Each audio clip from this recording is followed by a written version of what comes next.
Most anxiety can be traced as originating from one of these three anxiety types or root causes. Okay. And they are catastrophizing, control, and distorted beliefs. Control most often doesn't get recognized immediately as anxiety because it Hmm. looks very responsible and very productive. And Hmm. they are always very high functioning individuals, very successful individuals. Well, hello there, and welcome to this episode of the Terri Cole Show, where I'm talking all about anxiety with my next guest. She wrote a book called Anxiety Unpacked: Discover Your Type and Recover Your Peace. And I really found her framework fascinating, super accessible. I feel like there are types of anxiety, and like we really can't shove everything under this one umbrella of anxiety because it's not nuanced enough. But my next guest, Noelle McWard Aquino is her name, has been a therapist practicing for more than 30 years of experience, specializing in the treatment of anxiety disorders. So she's an educator, and she wrote this book because she felt like this book was missing. And she also has a child, a young son, who has lived with anxiety and obsessive compulsive disorder. So, really, that was a big part of her why for actually writing this book. But I think you're going to love this accessible framework when it comes to anxiety. So, I hope that you like this interview with Noelle McWard Aquino as much as I really enjoyed interviewing her. Well, hello and welcome back to the Terri Cole Show. I'm super excited to welcome a new pal, Noelle McWard Aquino. Oh my God, why so many names, Noelle? It's a mouthful. As long as I got it right, that's all that matters. Yeah. Anyway, welcome to the show. Thank you. It's so great to be here. Right on. Okay, let's. I want to start before we get into anxiety because that's one of the major things we're going to be talking about in this interview today. I want to start with your beginning. So, like, we all do what we do for reasons, right? Mhm. Every single one of us that becomes a clinician, that becomes a healer, a helper, a therapist, whatever. And so, imagine if you were a Marvel movie character, right? You would have an origin story of some kind that really influenced why you became an expert on anxiety and why you Mhm. became a clinician and all the things that you've done. So, what is your origin story? Yeah. So, my origin story is that I came into being a therapist very young and sort of a different way than many people do. I know many of us in the field come to it from going through our own healing journey around something, and then that becomes what we specialize in. I came into it just with that desire to help, and I was very young and started my career and didn't know what I wanted to specialize in, and Mhm. immediately found myself drawn to working with clients with anxiety. And at the time, I really didn't know why, because I personally don't struggle with anxiety. I absolutely know what it is to be anxious. It is, as a human being, it's something we all experience, but it's not something that's like a struggle for me. But it became something I was really interested in and also felt like I really did not know how to help my clients based on what I had learned in graduate school. So Mhm. I set out to learn as much as I could about treating anxiety, and that became a focus early in my career. Studied a lot of different approaches, a lot of different models and theories, found that they all were valuable and had wisdom. And so I started out with the problem of I don't have enough tools. And then I ended up with now I have a lot of tools, and how do I know which ones to use for which clients? Because with all the things that I learned, they all were valuable, but there was no one thing that felt like, oh, this is the thing that, and if you just do this. So for me, I was trying to figure that out. Like, how do I know which ones to use for which clients? And then was also working with a lot of clients with anxiety and hearing a lot of themes and patterns in the ways that they were talking about their experience with anxiety. And even though the details were always different, their life experiences were different, their stages of life were different, these patterns and themes of like almost verbatim statements they would make, I Mhm. was noticing and got curious about. And that Yeah. really became the foundation of the work that I do, which is identifying three manifestations or types of anxiety that each have different characteristics, each have a different underlying need that drives the anxiety, each has an objection that sort of challenges, fights change when the anxiety is challenged. And then each has their own solutions, which is how I then plugged in the different approaches that I used to what felt like the underlying need. So that all came about from a professional interest. And while all of that was being developed, I became a mother and I have two children, and my younger child is now 25. It was really evident from a very young age that he struggled with anxiety, and he has lived with generalized anxiety disorder and obsessive compulsive disorder for Mhm. most of his life. And, suddenly the question of why to me became sort of, that the universe was preparing me to become his mother, that was training me to be his mom. Yep. And he's the why for why this matters so much to me because I really have Mm. witnessed firsthand the distress and difficulty of living with anxiety and why I care so much about wanting to make a difference in people's lives who live with Right. anxiety. That's so beautiful. It's like a full circle moment where you're like, Yeah. "Oh, this now makes sense." So, in your book, Anxiety Unpacked: Discover Your Type and Recover Your Peace is the name of the book that came out in Yeah. 25. Let's talk a little bit about, if you could get into it, we would love it. Walk us through the 3 different types that you see mostly in your therapy practice. Yeah. So I would say that most anxiety, and the big exception I'll put to this is obsessive compulsive disorder, which I think is its own thing. Um, when most anxiety can be traced as originating from one of these three anxiety types or root causes, Okay. and they are catastrophizing, control, and distorted beliefs. And they each Mm. present differently. So they look completely different from one another. They have different patterns. Like I said, they have a different underlying need that's driving them. So catastrophizing, I think, is what most people think of when they think of anxiety. It's Yeah. the, imagining worst case scenarios and Right. then relating to those stories that we've created as if they are not only possible, but likely to happen. So it's all the Mhm. what ifs and, all the ways that we constantly create those stories and then really get stuck in them. And feel like we don't know how to make decisions or just stay in that state of heightened, arousal and anxiety. And that one is driven primarily by our discomfort with uncertainty. The Yep. human mind does not like uncertainty. And so, Mm-mm. our brain thinks that if we can imagine every potential bad outcome, it can protect Right. us and prepare us. Right. And maybe if we were good at predicting the future, that would be true. But since we're Yes. not, it makes sense why we do it, but it's not actually helpful, and it doesn't really Mm. actually help and protect us in any meaningful way. Um, and that one preserves itself through the phrase, but it could happen. So whenever Mm. somebody tries to reassure us or challenge those worries or tell us, like, well, that probably won't happen, it comes back with, but it could happen. And as long as it Mm. seems possible, it feels like something we need to worry about. Yep. So that's how, like, it holds on to itself.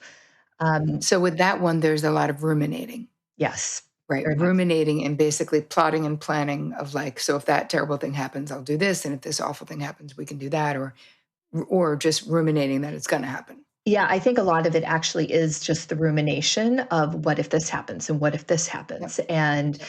because the planning comes into control, so that like becomes an aspect of control when you take it a step further and actually try to plan for Yep. all of those potential outcomes. But it's very much the rumination of, your mind is just imagining all these bad things that could happen, and then you feel Yeah. stuck and paralyzed in how to move forward. Yep. Okay. So what's the Yeah. next one? So control most often doesn't get recognized immediately as anxiety because it Hmm. looks very responsible and very productive, and Hmm. they are always very high functioning individuals, very Yeah. successful individuals. So control is where you are either trying to control as much of your external environment as possible. That is having really rigid ideas about how things should be done and trying to make sure that things happen the way that you think that they should, the way that you want them to, trying to influence what other people are doing. Um, and also what you just named, which is also thinking about all the things that could go wrong and making plans for what you will do should it happen. Hmm. Underneath control, I think that there's often a feeling state or belief of either I'm not going to be okay or it's not going to be okay. Yep. And so, in trying to create that sense of safety and security, the belief is that if everything happens the way that I think that it should or I want them to, then I'll be okay. So, if I can control Mm, what's happening out there, I'll be okay. Or if I've thought of everything that could go wrong and have a plan ready, then I'll be okay because I'll know what to do. And as much as those concepts make sense intellectually, they don't actually work. yep. We can't ever accurately predict for the things that are going to happen and plan for them. We Yep. can only make decisions based on the information that's available to us in the moment, and we'll never be able to predict those Yep. details. And the bigger problem is that it also externalizes the conditions under which we can be okay. It makes Yeah. this my being okay dependent on what's happening out there, which is Yeah. really the place where we have the least amount of control. And it really It's requires interesting, yeah, Noel, I see this pattern a lot with my high functioning codependents, very same concept. Yeah, very similar. that there's this, I always say at the foundation of any kind of codependency, it is an overt or covert bid or desire to control other people's feelings or outcomes or Yeah. something outside of ourselves. Yeah. So yeah. That's exactly right. Yeah, and when you talk about the high functioning codependent, it's all the things that I'm talking about here in Yep. control. And yeah, and it makes your well-being dependent on either somebody else or their emotions or how they're feeling or what's happening outside of you. And Mhm. that's just never, that's going to be a bad setup for any of us if I'm only okay if what's happening out there is okay. And it really requires us to bring that sense of well-being internal, that Yep. no matter what happens out there, I have everything that I need, both in terms of my own internal resources as well as Yep. external resources available to me to cope and adapt and ultimately be Mm. okay. So it's really about bringing that sense of well-being to the internal rather than relying on how things look externally. Which is hard for a lot of people because the objection with control is the belief that it's their anxious behaviors that are the reason why they're so successful, because they are so Mhm. successful. Everybody who, I should say, most anybody who has anxiety stemming from control, they're very capable, successful, competent people, and they believe it's those traits that make them successful, and, the Mm. work is really about, no, it's actually not the traits. You can lose all the anxiety and you get to keep all the capability because it's actually inside of you. Yes, that's actually such a great point. It's interesting how the resistance that I see in my therapy clients and groups and whatever around if I am not compulsive in this way, it's like believing that the compulsivity and the desire to control all the things and all the people is the thing that is the success. And like you're That's right. saying, all you gain from learning about your type of anxiety, what you gain is the ability to create internal peace in a way that you don't have it when you are actively and compulsively attempting to do the impossible. Because that's really, Noelle, that's what we're talking about, right? It's just, Right. we can't control all the people. And, you can do a lot of things. But reality is that control, I talk a lot about this with HFCs, this is an illusion. And that there's something so liberating when we learn to let the chips fall where they may when they're not our mother effing chips. And as an HFC, we think all the chips are our chips, right? That's There's right. a hyper responsibility that goes Yes. along with that. Okay. So, and then there's Yes. the third kind. Yeah, the third one is distorted beliefs. And so this one shows up both as anxiety and often depression, and it's based in holding really negative core beliefs about yourself that you truly believe are Mm, true, that in fact are wrong. They are things like, I'm unlovable, I'm a failure, I'm a fraud, I don't belong here. So these core beliefs that really operate under the surface, they, are always sort of guiding what we do and how we move around in the world. yeah. They affect not only how we feel, but also how we do behave because whether it's conscious or unconsciously, are always trying to develop behaviors to either mask those core beliefs from other people, those negative core Hmm. beliefs, or to compensate for them. So Mm, we see things like, people pleasing, things like being very high achieving, but not for the purpose of like controlling everything that's happening, but for the purpose of having value and worth, of being good enough. So, those are just some examples of the kinds of things that you might see in people who have, anxiety stemming from a distorted belief. And that work is really about learning how to see yourself in more accurate ways, which is Mhm. really difficult, because these beliefs often stem from childhood. And, the ways that we make sense of the world around us and the way that we're responded to by our caregivers or our peers with the cognitive, emotional, developmental abilities of a child. So we come to the wrong conclusions, but then, like I said, they become operating systems for how we move through the world. Right. And we, the objection that people use for distorted beliefs is the more attached to that belief you are, the more sophisticated you become at rejecting or deflecting or invalidating evidence that comes to you that Yep. tells you the truth of who you are. And I've seen people just go through tremendous, mental and emotional gymnastics to keep, their success or compliments or praise at a distance so that it doesn't become part of how they see themselves and, Mm. how they see themselves in the world. It's interesting. So there's two thoughts. One that I have about all what you're saying, because I love the breaking it down into these categories is fascinating, is that you think about your unconscious mind, someone with distorted beliefs about themselves. You are your unconscious mind is like the best executive assistant Yeah, that you will ever have. And whatever you have basically told it to look for proof that's right. of my inadequacies, proof that I'm not good enough, proof that I'm a fraud, proof that people don't like me.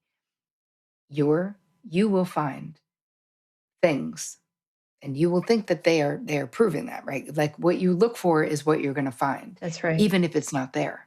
Right. And so there's something really powerful about the recognition that if you are someone whose anxiety is manifesting in this way of having distorted beliefs about yourself, you have to really like there's something to really unpack and look at about what is in it for you. Like what I'm interested in, Noel, from all of this is this behavior that we get stuck in.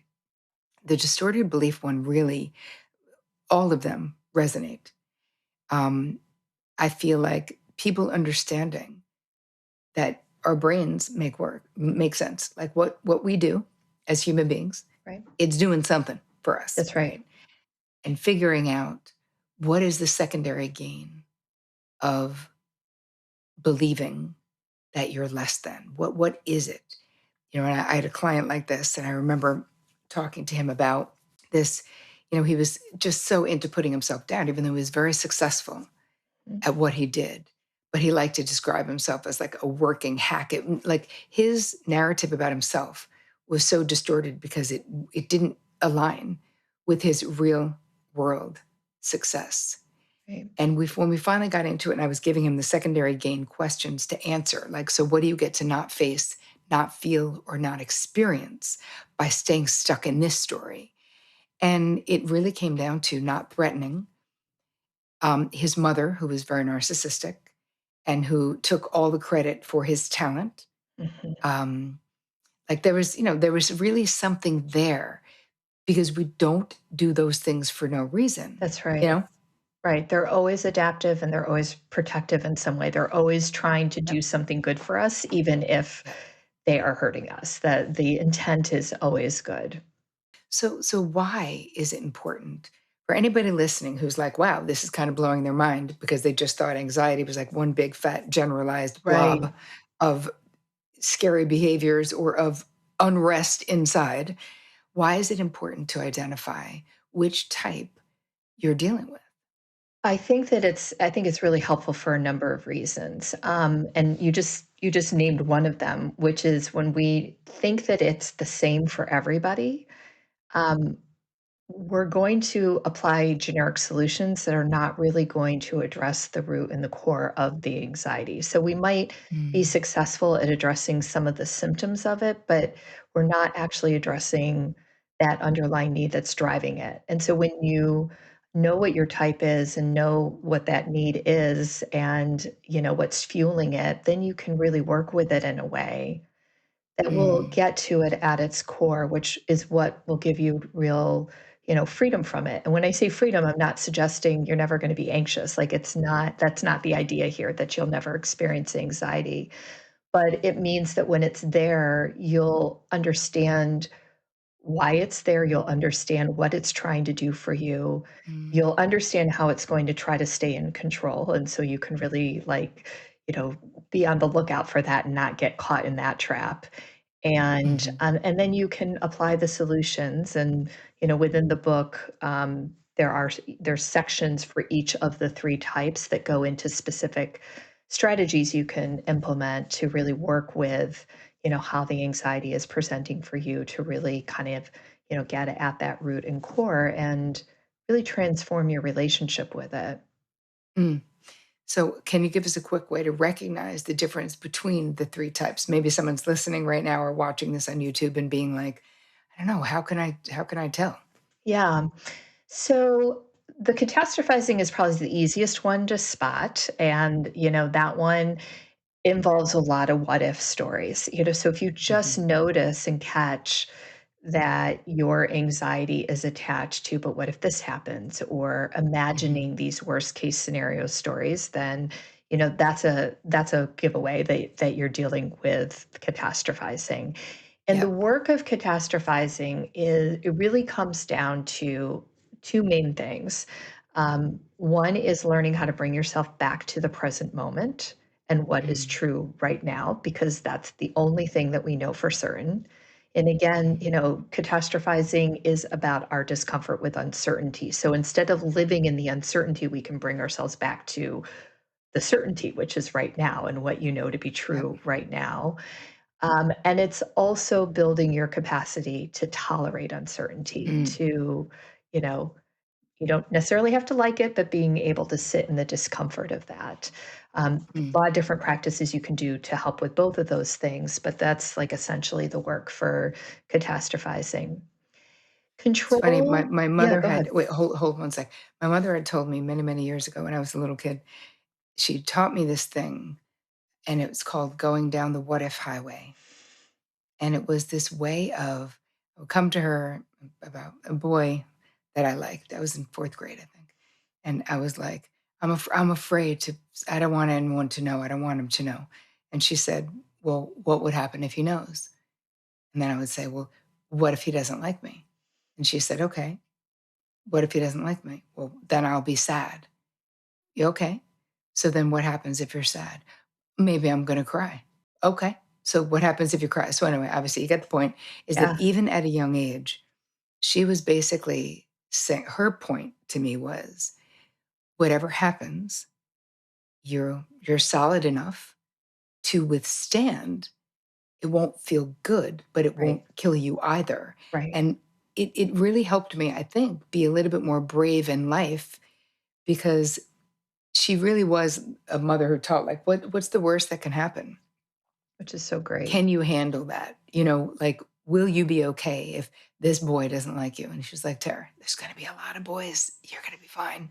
But it was helpful, that tool, at a young age. Absolutely. Yeah. I love that she did that at such a young age for you and that you remember that so clearly, because Oh, it obviously was really impactful. yep. And yeah, I'm just thinking that's such a gift to be taught, like, no matter what happens, you're going to be okay, Yeah. versus a parent who is trying to fix and solve everything for you. So Yeah. yeah, that's really I wonderful. feel like with my mother, she was the opposite in a way that she had a lot of fears and phobias and things that I didn't know about until I was in my 20s. She was afraid of water. She was afraid to we never drove on a highway, but I never noticed. What do you Mhm. know when you're, like, in 5th grade?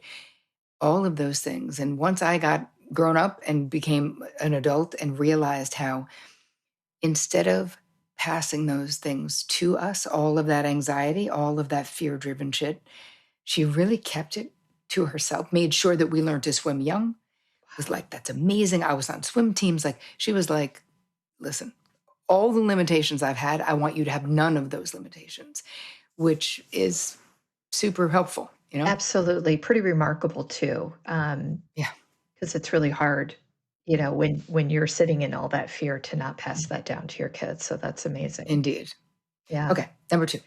So control, that one, so the characteristics that I would say for control are, um, again, people who are very successful, who are very capable, Mm. who would describe themselves as exhausted, um, not anxious. They'll often describe themselves as exhausted, Ooh, I who love it. feel like that they can't rest unless everything on the to-do list is completed, Mm. um, who kind of resent other people who find rest easy. Um, Totally. Like, what is wrong with you? yeah. Yeah, so those are, or just who really struggle to let go of feeling like, if you're somebody who feels like it's all on me and I have to do it all because if I don't, who will? Or if I don't, it's just gonna Mhm, pile up and be more, and I realize that there's a lot of reality for many people, mhm, particularly when you're working and raising kids and all that, that this comes with, being an adult in the world for many people. But mhm, when it kind of crosses over to where you feel like you can't get free of it, and you do mm. live with this sort of chronic resentment and exhaustion, Yeah. those would be indicators that, you know, there might be anxiety at play that you may not even be aware of, that you may not recognize. What I love about that, and you guys listening, we're talking about code words. So really think about how exhaustion can be a code word for anxiety. Mhm. Because I feel like with HFCs, this is very, very accurate.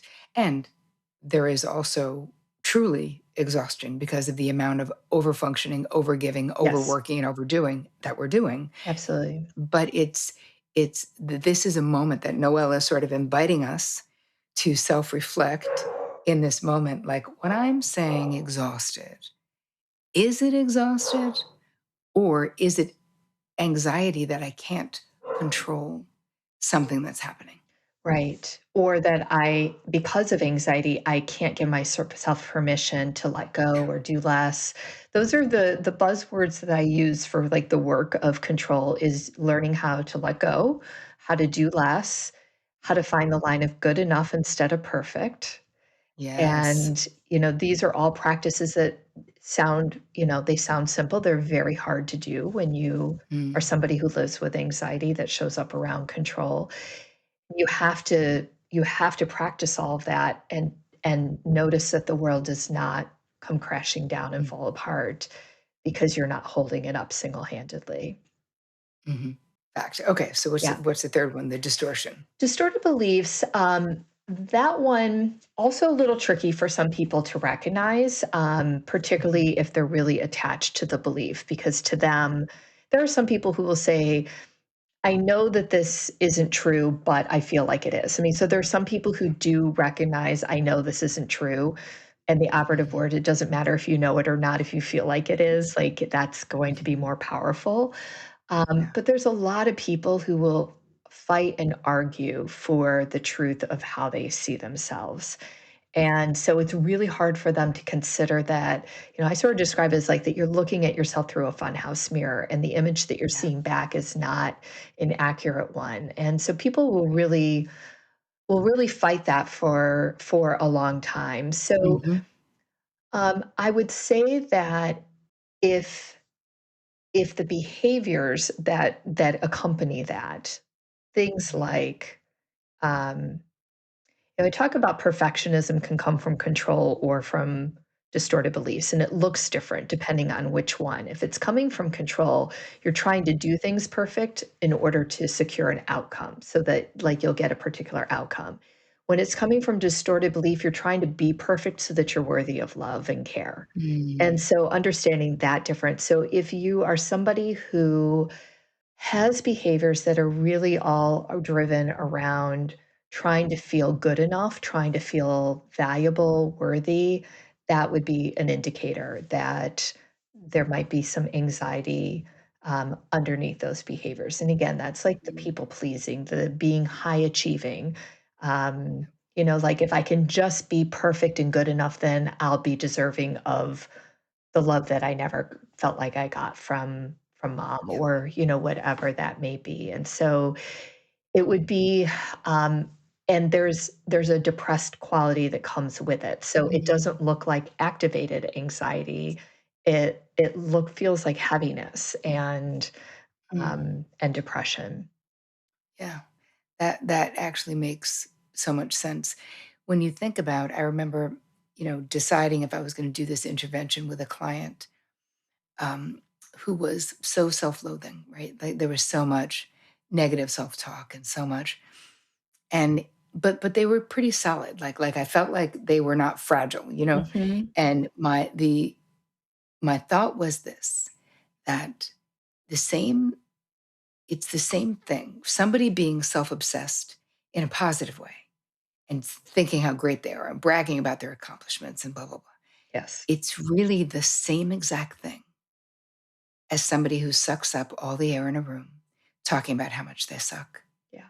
And that it's almost like socially sanctioned to put yourself down, Mhm. but it's absolutely exhausting and it's totally a burden on the people around you. Both are not optimal, right? We don't want Right. that. And I remember with this client, I did it gently, but I said, I had this thought about these similarities, and it definitely landed with this person. And sometimes you do an intervention and you're like, I'm not sure if that was the right one, but it struck me as so true, and that I knew this person wouldn't want to be doing that if they really got it, that what is happening in the outer world. Anyway, I Yeah. feel like the anxiety that we're really talking about, and that you've broken it into these categories. For you guys listening, can you see yourself? Does it help to the nuance? Because, part of Noelle, what you've done in this book is created the nuance so that it's not this huge, big, overwhelming thing. Because anxiety is so non-specific, Yeah. Yes. right? And we know it comes out in very specific ways. And you've identified these nuances and then come up with customized ways of managing these very specific expressions of anxiety that is different than just someone saying, I'm anxious. That's so not helpful. Like, Right. I'm anxious is like saying, I don't know. It's just, I don't feel good. You're like, can you be more specific? Like, what part of your body doesn't feel like, what is it? All right. So, two other things I want to ask you. Yeah. Um, when you in the book you talk about that each type of anxiety, the three that we've fully identified, that they have a way of resisting change. Mhm. So you had said for the catastrophizer that their way of resisting change is saying, well, it could happen, Mhm. right? The probability isn't none or zero, right? Right. It could happen, even if it's highly, highly unlikely. So there's that. But what about the other two? I wonder. Yeah, so with control, it is the belief that your anxiety is the reason you're successful. Ah, And so there's a real resistance to letting it go. And I would say of the 3 that for control, that one is the objection that control uses is maybe the hardest one to crack. It there is such a belief that the reason that I have been so successful, one of my clients put it, who's incredibly successful. She said, I think one of the reasons why I've been so successful is because I do all my worrying in advance, because I do anticipate everything that could go wrong and come yeah, up with plans. So, yeah, because there's such this attachment to this is why I do well in the world. There's also a real fear that if I give it up, things are just not going to be okay. I mean, and again, that's like ultimately the fear that either I or things are not going to be okay.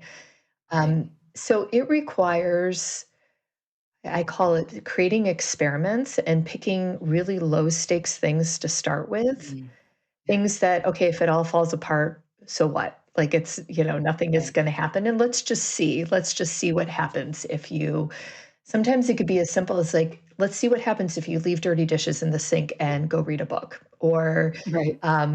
sit on the couch for 20 minutes in the middle of the day. Or it could be like really starting small and, really seeing how that works for you and, kind of observing what happens on the other side of that and tolerating the discomfort of it and Mhm. then building up to, more and more consequential things.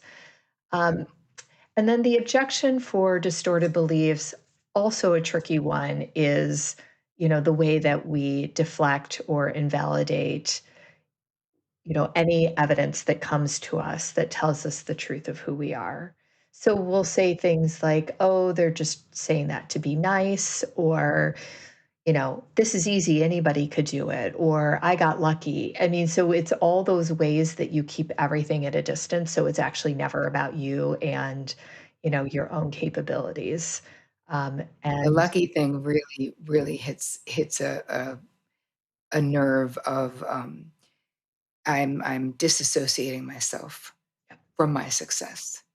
And I remember many, many years ago, I had an incredible therapist, Bev, who I've read about in all my books.